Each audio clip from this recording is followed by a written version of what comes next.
Perfect. We are live. Hi, everyone. Hi, Joe. First of all, Hi. of course. How are you? I'm good. What about you? Very well. Very well, thanks. Excited to be here. Thanks for inviting me. Yeah, no, thank you. Thank you for joining me.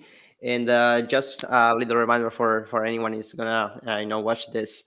This is the Security Break podcast, just a little project of mine where I invite cool people to talk a little about some stories from the security realm. I'm pretty excited to have you today, Joe, because you're the first, let's say, known, security practitioner, right? You definitely work for the security realm, at least in my point of view. But you're actually, I would say, a journalist, right? Would you mind just introducing you a little bit? Yeah, sure. So as you say, previous viewers and listeners might feel that my analysis is a bit untechnical because I'm not technical. I don't, Right. as you say, I'm not a practitioner, I don't code or write anti-malware programs, anything like that. But I report on cybersecurity for the BBC. So I'm cyber correspondent, which means that I cover hacking, data protection, cybercrime, online safety, and anything on the internet that is potentially dangerous is the way I look at it. So I don't really do much hardware stuff. I don't do what the latest phone is that's coming out or how fast the latest GPU is, anything like that. I just cover the kind of the hands-on keyboards, consumer experience, and the dangers that can lead to as well. Yeah, that's actually awesome, and I believe, what you just said just share something in common with this project as well, right? I'm a security practitioner, of course. I'm a technician, but also, this project is for the broader, public, right? I would like this to be useful and enjoyable for both security practitioners and people that are outside the industry. And I think it's very important, right, to inform the public about whatever it's out there, right? Especially malicious stuff on the internet. So thank you for your work, first of all, and I definitely think that we can have a really nice discussion right here. So I'm actually going to be pretty quick today. We have a couple of articles we've collected from the last week that I think are interesting, and I'll just going to introduce them, and then we will have a chat about them. Hopefully, it will be interesting for all the people watching this. And just as a reminder, you're maybe watching this live. I believe we are currently live on YouTube and Twitter right now. I think definitely Twitter. I've just yes. seen it. Yeah, definitely live on Twitter. Unfortunately, I had a little issue with LinkedIn, but that's gonna be for the next time. Anyway, this video we're gonna be recorded and re-uploaded on YouTube, so it will be available on YouTube, and the audio will be re-uploaded on Spotify and all the different podcast platforms out there for the audio people. So let's just start. I will share my screen with the one of the articles we have. So just a second. Here we go. So that's gonna be visible for everyone, I hope. So just a very quick introduction here. This first story is about a specific threat actors group, specifically profiled as owned or just linked to the Russian government. And this is a pretty specific group, right? Because apparently, in the past years, it was only and always targeting only Ukraine, and that's even more interesting due to the recent conflict they have out there. The very most interesting thing about the news is that of course they are targeting Ukraine and their army or their forces, but a recent malware they spread that is let's say categorized as a worm. Just for anyone that doesn't know this, a worm is just a malware that automatically spread itself, so it's configured, it's coded in order to automatically spread in different ways.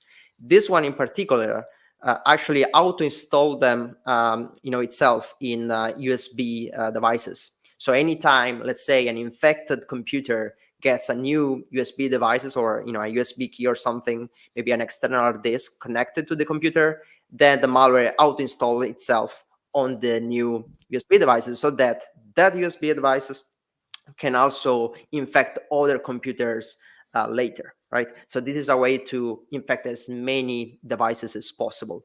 It's nothing new. We have seen this multiple times in the past, and we also spoke about something like this in one of the previous episodes that you are free to rewatch on YouTube if you want.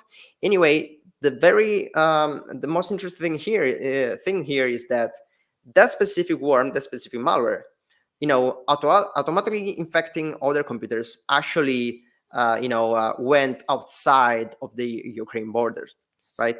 We actually have a pretty nice graphic here if the browser helps me. Yeah. So basically, something like a third of all of the known infected computers are definitely in other states, in other parts of the world. So United States, Germany, Vietnam, and so on and so forth. Now, the interesting thing is that apparently we know that even if an attacker is targeting a specific country, organization, or something, even if that's not their willing, they're gonna potentially impact and affect other organizations, other companies. This is just a case, but of course, this is similar to other things we have seen, and that can definitely happen. We have a couple of examples about past, activities such as the NotPetya malware or just the Stuxnet. This is how they achieved the Stuxnet worm, isn't it? Or do we call it a worm because it was so targeted? Was the Stuxnet? Well, but it was on USB because they had to somehow get the malware onto the computers inside the Natanz facility, and they did the same trick. Yeah, and I just think this story is so fascinating. The fact that we're kind of, I would have thought this type of attack is just pointless and old-fashioned. I don't even carry USB sticks anymore. I don't know if you, with the advent of Dropbox and Google Drive, USB sticks just aren't that ubiquitous anymore. So I'm surprised that for a start this worked and that they bothered. But then there's also that age-old thing that it's only stupid if it doesn't work, and it's worked. It's worked by the looks of it pretty well. They targeted Ukraine, and they've achieved some pretty decent damage. We don't know, do we, from this article, how much damage was No, caused? unfortunately But not. But it also said that mostly the mission is to collect data more than cause damages in right, this okay. specific scenario, of course. Yeah. Whereas obviously in the Stuxnet example, that was about destruction.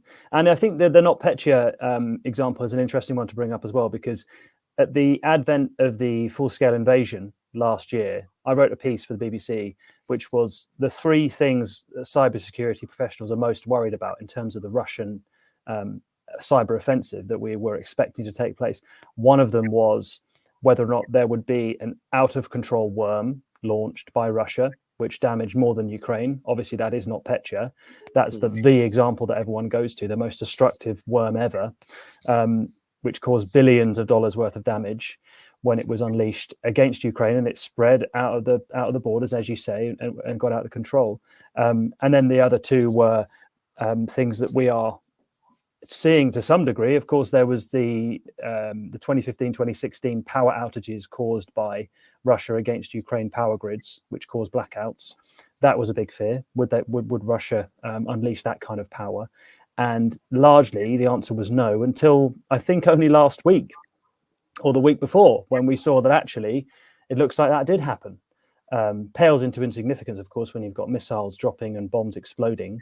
The fact that they took out a power grid or a power substation with cyber instead of a missile, you could almost argue, who cares?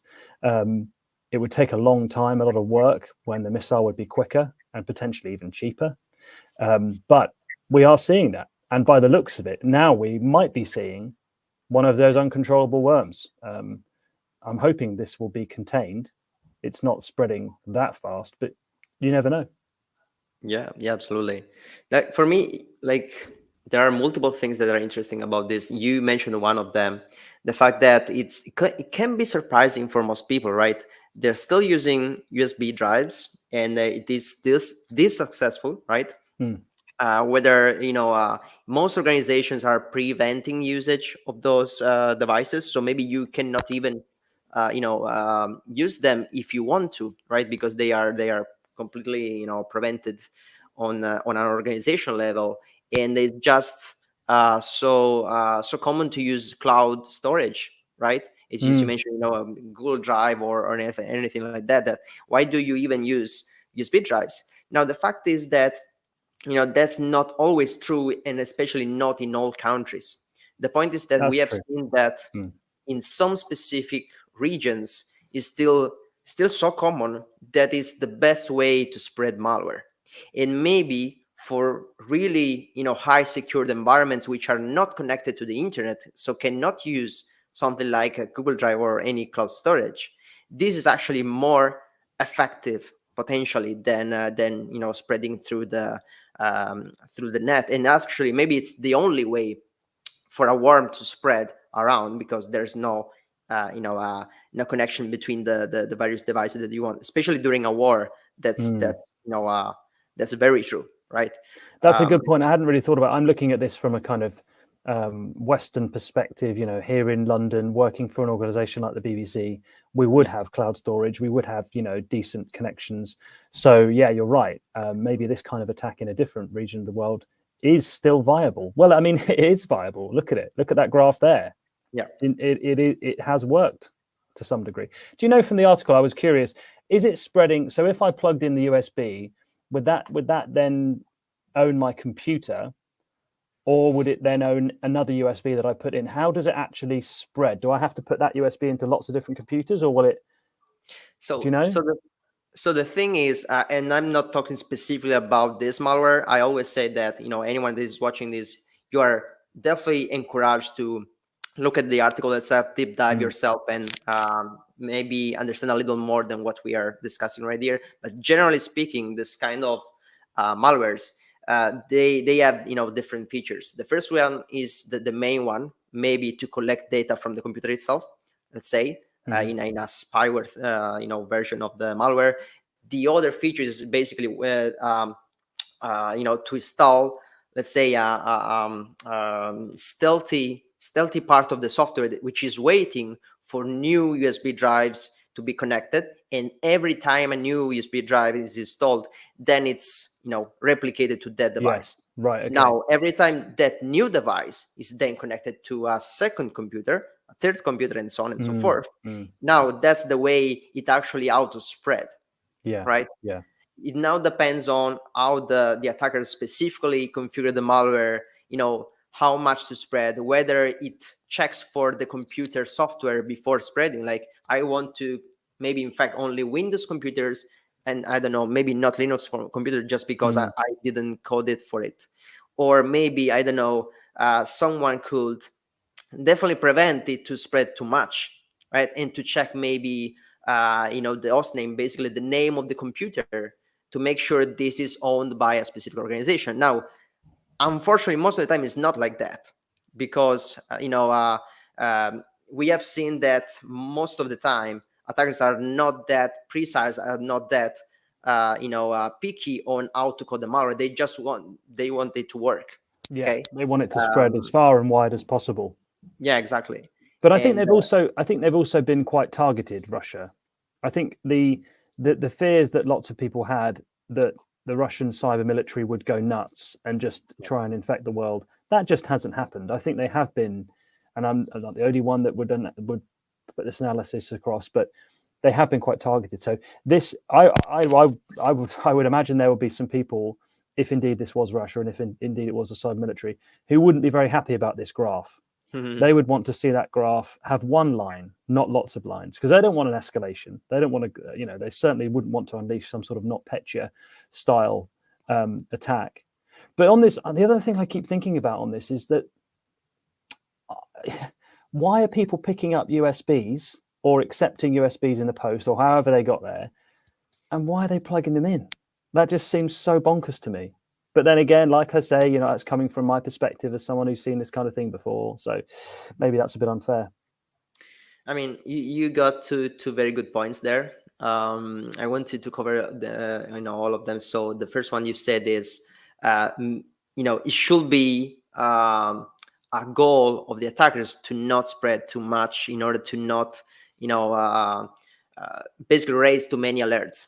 Right, because the more the malware spread, the more we have analysis like this from Checkpoint this time, and the more we in the industry understand how the malware works and know how to identify it, know how to potentially block it.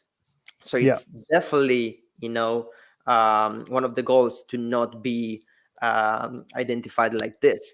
But it's also actually mentioned on the at the beginning of the article that this specific group apparently doesn't care too much about being tracked and identified. So it definitely changed depending on the specific group. What is the structure? What is their real goal and tactics? And you're perfectly right.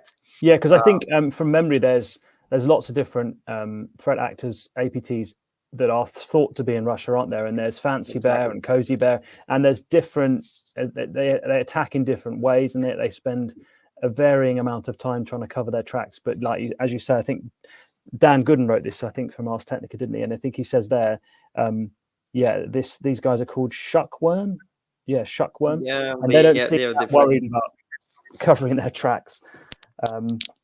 But I haven't seen the research. We have to obviously take Checkpoint's word that it's I don't know how they often kind of give a rating of how confident they are about attribution, don't they? I don't know what their one is for this. I quite like the cybersecurity attribution. They say we have high confidence or medium confidence or low. I don't know whether this is where this is. And still, this is a point that we cover very, very often in this podcast, right? Attribution is very, very tricky. And this is my personal point of view, but it's never 100% secure. Like you cannot, you can never say, okay, definitely this is this actor instead of this one, because they are going, of course, to copy between each other the same piece of malware. They are going to disguise as someone else to not being identified. So it's always a very, very tricky aspect of this industry, attributing a Mm. specific attack or a specific malware to that specific actor, and of course that specific actor is covered by a government or something that's even more difficult. I But yeah, agree, and as a reporter for the BBC, I have to absolutely be as accurate as possible. But I think in some instances there is a sort of common sense aspect to it as well. And if you look at the graph, it's yeah, very clear who the target is, and it's very So I think in this instance there are some attributions that I sort of question, and I would never cover them. But this for me looks. Yeah, I think it looks pretty obvious yeah, what the motive and who the attacker is. But as you say, there are false flags. Sometimes they plant false flags, don't they, to try and cover their tracks. So, yeah, but you're right. We have to be a bit careful. yeah. I mean, we are pretty confident in which is the target, right? And it's very, very, likely that it's coming from a Russian, correlated group. But as you said, there are so many groups out there, and there are so many other countries and groups that are, working for Russia, let's say, or just supporting Russia in many different ways. So it's still very, very tricky. Anyway, I'm not in that specific, pillar of the security, and I still, of course, believe the team in Checkpoint in this case, because they are the expert in this case. Anyway, I think we're good to move to the next one, if you agree. Sure. So just another very quick reminder, if you are enjoying this, I will post the link to the article in the description of the YouTube video, so you can deep dive yourself, and maybe let us know if you have a different opinion, or just if you discover there's something else that we are not covering right here, because of course we have a limited time, but you should definitely learn as much as possible from this input that we're giving to the public.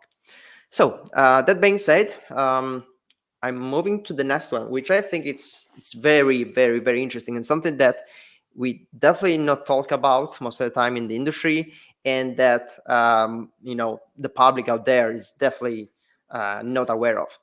Okay. So we are here this time. We are talking about scams more than real, or proper cyber attacks. But as you said before, anything that it's using the internet, it's using technologies, and it causes damages or harms to people and or organization, I think still fall in the broader security field. There are people and organizations out there working also to defend from this kind of frauds and scams. So definitely could be interesting. It is for me. And there is this article right here with a couple of different actually analysis that it's basically saying, okay, do you know about all of those scams that we hear or we listen or we read about basically every day, and especially in this period with the Black Friday and Cyber Monday thing, right? We have all of those apparently organization or many different peoples that as their daily job, their work, their job is to trick you and to make you do some wrong steps in order to then steal you money and or data and or anything that it can be valuable for them, and possibly that enables them to make even more money afterwards. So the thing here, we generally know about this scams right here. The new thing, it's not very new, but the interesting thing here is that some investigation revealed that many we're talking about hundreds of thousands of people in mostly in Asia are basically tricked and forced to run these scam operations, targeting basically all over the world. Okay, so something that really amazed me is, I don't know if I can find the phrase here, but basically they are tricking people in offering them very highly paid jobs, and that for the interviews they're gonna pay them the travel to the country where the organization is based. And when they arrive, they actually basically steal them their documents so they cannot travel back, and they force them into buildings where they have to work, all the day, even more than 20 hours per day, and running those scam operation, and forcing them also to achieve some specifically daily goals, right? So how many people to scam or something. Otherwise they are going to be tortured, they are going to be facing so many different and very scary things. Just something here, electric shocks, isolation, physical punishment, and so on and so forth. I don't even want to mention all of them, but it's a word that, again, we usually are not aware of, and most of the time we think they are the bad guys. Mm. We want them, of course, to stop, but I see so many videos out there of content creators starting to hack the scammers, like as Yeah, a broader yeah, thing, they have really good because videos. yeah, and they have Those ones, yeah. a lot of public, right? A lot of people watching the videos, right? Hmm. And it's not clear that the actual person they are exposing Mm. most of the time, or possibly, it's not going to be the real bad guy. Maybe that person is forced to do so. Mm. I don't Well, know. I This think, is a very big thing. What do you think about? yeah, I think there is a difference here, though. I think the kind of videos where they hack the CCTV cameras in the call centers, um, uh, uh, in, I don't know, uh, Pakistan, India, Bangladesh, massive generalization, but they do appear to be part of these tech support scam groups, and these are the types of gangs that will call up my dad, and they have done, 80-year-old, and they'll say, oh, we've noticed some malware on your computer, or they'll email him rather, and they'll say, we'll help you remove it, and then before you know it, it's a scam and money has been extracted, or through a series of increasingly ridiculous demands, money is somehow stolen. Whereas I think there is a difference between them and the romance scammers, the pig butcherers, as they're Yeah. called. And I wouldn't be doing my job if I didn't send you this link in the chat, Giorgio. And if you could put it up on the screen. This was a piece that my colleague, who's brilliant, she's called Natalia, she did it earlier this year. And she did it as a documentary, but it's into this issue of people being enslaved into these romance scams, pig butchering scams. And what I think is really good about the way that this story is told is exactly as you just described. When we look at this, we look at these people, we look at the victims, we look at the people who've had X number of crypto, coins stolen, or millions or hundreds of thousands or whatever stolen from their account because they've been tricked by these scammers. And the story in the documentary starts like that. And you sort of think, okay, I know who the good guys are here. I know who the bad guys are here. And then as you learn and get to know the scammers, you realize, hang on a minute, they're trapped and they can't leave go back to their country. That often they're brought in from China or other countries into like Cambodia or Philippines or Thailand. And they are just as much victims as the people they're scamming in some instances. And there's video footage in that documentary of people being beaten, and having that food rations taken away from them because they're not cooperating with the leaders of these gangs. So I think you're right. I think it makes you think, doesn't it, about just how the organizations are run, these criminals are run. But I think there are also distinctions to be made, as I say, though, between some of these scammers who are willfully scamming people, and they are free, and they go to work, and it's like a call center. They go to work 9 to 5, and their job, and they're happy with their job, and they understand what their job is to extract money through theft and fraud from the Western world. But then there are also, as you say, this really fascinating and horrifying side of things where they're forced to. I mean, you're definitely right. There are different types of scams, of course, but also groups in general. And I think the same kind of reasoning can be applied to other things as well. We can talk about ransomware gangs. We can talk about other type of cyber criminal organizations. The important thing that I think most of the people should understand here is that they are in fact organizations. It's just Yeah, not yeah. individual people that are just happy and willing to scam you or hack you or whatever. It's the fact that there's a It's organized crime, yeah, yeah, isn't it? basically, It's right. very rarely an individual who just thinks one day, right, I'm going to scam some people. There's a network. There are scripts helping them to use the best social engineering techniques. There are VPN servers supplied to them. All these things. You do get the occasional individual or small group attacks, don't you? Like there was one in very high-profile case in Nigeria of a romance scammer who actually led to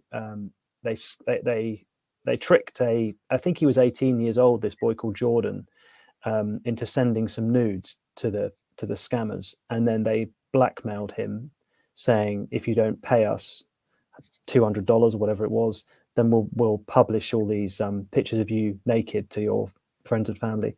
He killed himself in the end, Jordan did, and his mum has been fighting now to get that story told around the world. And that was 2, maybe 3 Nigerian men who were accused of doing that, and 2 of them have been extradited to the US. And there's no indication in that instance that there was some sort of organized network they were part of. But as you say, in many cases, it is organized crime, which people don't necessarily understand. Yeah, absolutely. And of course, I don't want to justify anything. Of course, we are talking still about illegal stuff. We are talking about harmful stuff, like the case you just mentioned. It's not always about the money. It's about also the kind of psychological trauma that individual people can get from a scam like this.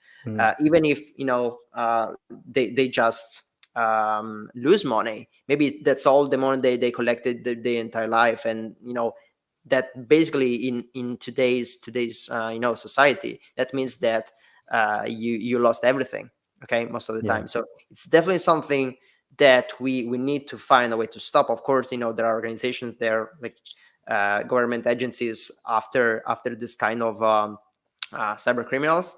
The thing is that I think it's very, very important to be aware of the fact that it's definitely more complicated than what we just see. The one time our friend or familiar just gets scammed. Okay, it's something very, very complicated. There are organizations out there, and even I think when there are just individuals, I believe they still live in a society in some of those countries where it's just something so common that maybe they are not really aware of how bad is the thing that they are doing. Maybe It's some of them are. normalized. It's normalized, and they think it's Yeah, fine. Yeah, which, as you say, that is a failing of the legal system and the law enforcement agencies in that country. But I think it's only fair to mention that Nigerian cyber police, they are trying to arrest these individuals. They I think it was in the beginning of October, they released a picture of lots and lots of people they rounded up doing these kind of things. And then we're seeing a lot of movement in Thailand and Cambodia and Myanmar on that law enforcement effort. And I think the reason is because, as is lots of things in cyber, the US has basically woken up to what's happening to their own citizens and is putting pressure on these countries to act. And that is often how you see change occur. Team America, cyber police. It is rightly or wrongly, when the US asks partners and allies to take action, suddenly you start seeing arrests. Apart from in places like Russia. yeah, and actually, I think that there's also another thing about that, and this is also mentioned in the article I'm going to share. The thing is that, again, in some of those countries, some of those organizations move so much money that of course they have some kind of protection from the politics, right? They have some connection with the local government, and they are protected in some way. This is basically the only reason why everything appeared to be focused and centered on those countries that are there, because unfortunately they can have they can get some protection from the government itself, because it's, of course, if this is too big, it is also very, very difficult to hide an organization and a kind of operation like that. Okay, so that's also, I believe, the reason why the only way we can shut down this kind of operation is when other countries are pushing and forcing the local government to do something, in the local place to do something, because that's the only way you can pretend that some action are taken, because maybe you have some kind of agreement with that country, and you can force, if you don't do something about it, then there's going to be consequences and so on and so forth. So again, just to make people understand what's the sides and how big something like this could be, right? Like I don't believe most of the people there, even the security industry, really understands or gets an idea or of how big this kind of organization could be. There are a couple of books that I've read that are actually very interesting, describing this kind of organizations, that maybe it's worth to put in the description of the YouTube video as well. I think potentially it could be a blind spot for the security industry, because it's not that interesting in terms of what the tactics and procedures. What they're doing is making fake Instagram accounts often, or dating profiles, finding people who have maybe got some crypto wealth, and then social engineering them. And there's not much cyber in there in terms of really like we just talked about this fascinating USB worm attack. And as technical people, as a technical industry, it is really interesting to talk about. But I think the pig butchering stuff, there's a bit of a snobbery perhaps from the cybersecurity world, because it's seen as, that's just scamming, that's not hacking. Hacking is where the interesting side of it is. There's more conversation to be had. There's more studying to be done. But as you say, it's absolutely massive. There are, I think just then in the article, there was 200,000 people potentially who were enslaved in these pig butchering organizations in Southeast Asia. This is an absolutely big problem for humanity that isn't being addressed. But I think we are starting to see some change now. I saw there was something like 200 arrests 2 months ago in I can't remember which country it was now, but I remember reading that and thinking, wow, okay, people are moving on this now. There is action. You're right that for most of the technical people in the industry, this is not too much interesting, of course. But I think it's also very, very important to be aware, at least, not to maybe deep dive too much, because it depends really what you do for work. But it's still connected to the reason why you're doing your daily job, right? And it's part of a broader and bigger picture that you're part of, because you're still part of the, let's say, the good guys trying to defend people in an organization. So it's not the how you're doing your job, it's about the why you're doing your job, right? And if you're really interested in the industry, not just on the specific tasks you're doing, but what's the future of this industry, what's the context in which we are working, I think it's very, very important. And another thing is that and this is another thing that most of the people are not aware of in general, is the thing that the security industry is not done just by technical people. I'm actually believe currently there's something like kind of a 50-50 thing about people working policies, risk compliance, that are not technical people, and definitely will be more interested in this kind of topics. And I believe both parts of this these sides of the industry needs also to be aware of the other side. Yeah, so right, definitely. Yeah, it's part, as you say, it's part of the same drive to secure the internet, essentially, isn't Absolutely. it, and protect people. I wonder if it's similar to, I call it DDoS snobbery, because I've noticed in the cybersecurity world there is a real snobbery around DDoS attacks, whereby the cybersecurity industry sort of thinks that DDoS is nothing, doesn't really count as hacking. It doesn't mean anything. It's useless. Why are we talking about this? But actually, in my experience, as someone who reports on the human impacts of cyber, they can have a big impact, and they can be, if done well and right and timed correctly, DDoS attacks can be pretty damaging and disruptive. And it's in the same way that pig butchering isn't hacking and it's low skill, blah blah blah. But talk to the victims, ask the victims whether or not it's not had an impact, and they'll tell you it has.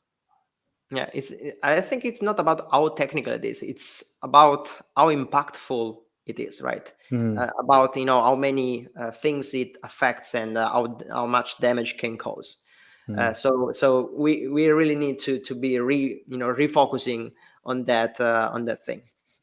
So Joe, I believe we are out of time, and I thank you so much for thanks for having me, for joining me today. I think it's very important that we also involved. Again, I think you're part of the industry, in fact, right? And I think you're definitely doing a great job out there for both people in the industry and outside of it. So thank you for that. Thanks for joining me, and thank you for all the people watching this either live or the recordings afterwards. Just a reminder, you can rewatch this on YouTube, Spotify, and all of the different podcast platforms. If you like this and you like to see more episodes with people like Joe and other colleagues from the industry, please consider subscribing and sharing this with a friend. So thank you so much, everyone, and see you Thanks, next Georgia. episode. Cheers. Thank you. Bye-bye. Bye.